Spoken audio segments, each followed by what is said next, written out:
Kenaikan PPN sejalan dengan Undang-Undang Nomor 7 Tahun 2021 tentang harmonisasi peraturan perpajakan, di mana ditetapkan PPN naik 11% mulai 2022 dan menjadi 12% mulai April 2025.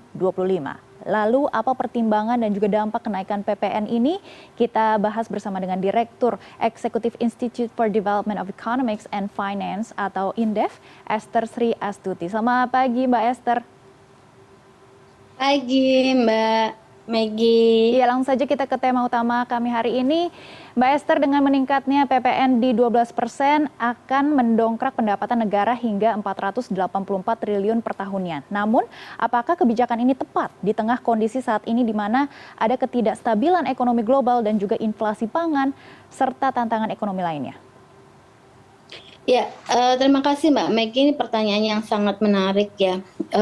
Jadi menurut saya ini belum tepat ya untuk menaikkan tarif pajak PPN saat ini. Kenapa? Karena kita tahu kondisi pemulihan ekonomi ini masih belum normal seperti sedia kala sejak pandemi COVID-19. Kemudian yang kedua, kalau kita lihat lagi dari yang terjadi saat ini, kita masih mengalami yang namanya inflasi bahan-bahan pangan gitu ya.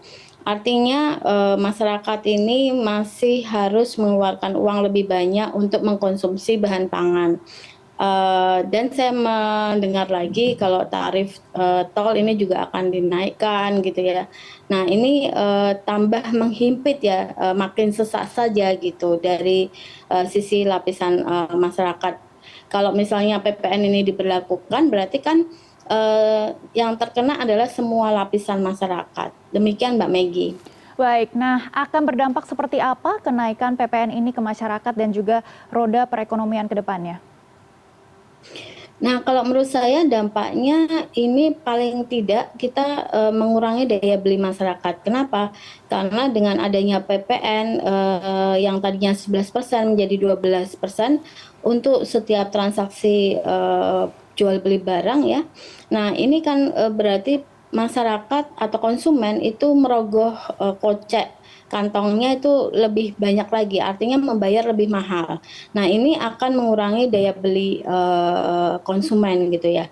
Nah, yang kedua, kalau kita lihat dampak ekonominya secara keseluruhan ya, di mana kita tahu bahwa pertumbuhan ekonomi Indonesia itu 53% kurang lebih didorong oleh sektor konsumsi rumah tangga. Nah, jika masyarakat itu daya belinya berkurang, artinya mereka akan melakukan penundaan ya untuk konsumsi barang. Nah, ini tentunya akan berakibat pada perlambatan pertumbuhan ekonomi. Karena seperti yang tadi saya katakan bahwa pertumbuhan ekonomi Indonesia ini lebih banyak didrive oleh konsumsi rumah tangga. Baik, Mbak Esther, selain pendapatan negara, ada sejumlah hal lain yang perlu diperhatikan juga seperti menumbuhkan kesadaran taat pajak bagi masyarakat. Nah, kebetulan nih bulan Maret kita juga harus submit SPT pribadi ya. Apakah kenaikan berdampak bersama dengan realisasi penerimaan pajak juga? Kalau kita bicara teori ekonomi publik ya Mbak, yang namanya kenaikan tarif pajak ya, itu secara serta-merta mungkin bisa menaikkan tax revenue atau penerimaan pajak gitu ya. Tetapi kalau kenaikan tarif pajak ini tidak optimal ya, makin tinggi, itu malah tidak menghasilkan kenaikan tax revenue, tetapi malah mungkin akan terjadi penurunan dari tax revenue. Ini sudah uh, dijelaskan dalam teori ekonomi publik ya, yaitu lever curve gitu.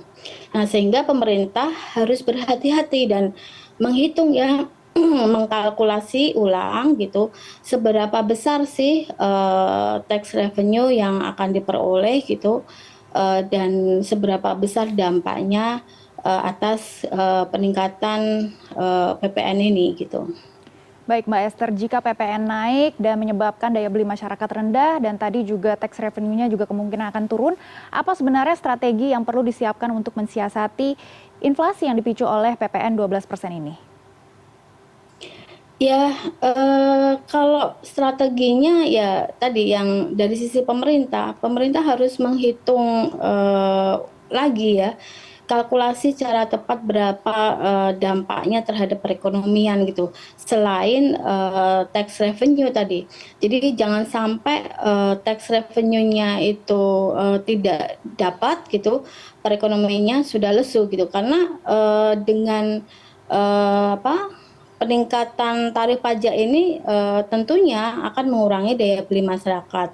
Dan seperti yang saya jelaskan tadi bahwa dalam level curve itu kenaikan tarif pajak itu tidak serta-merta akan meningkatkan tax revenue kalau tarif pajaknya itu dinilai tidak kondusif ya buat masyarakat gitu.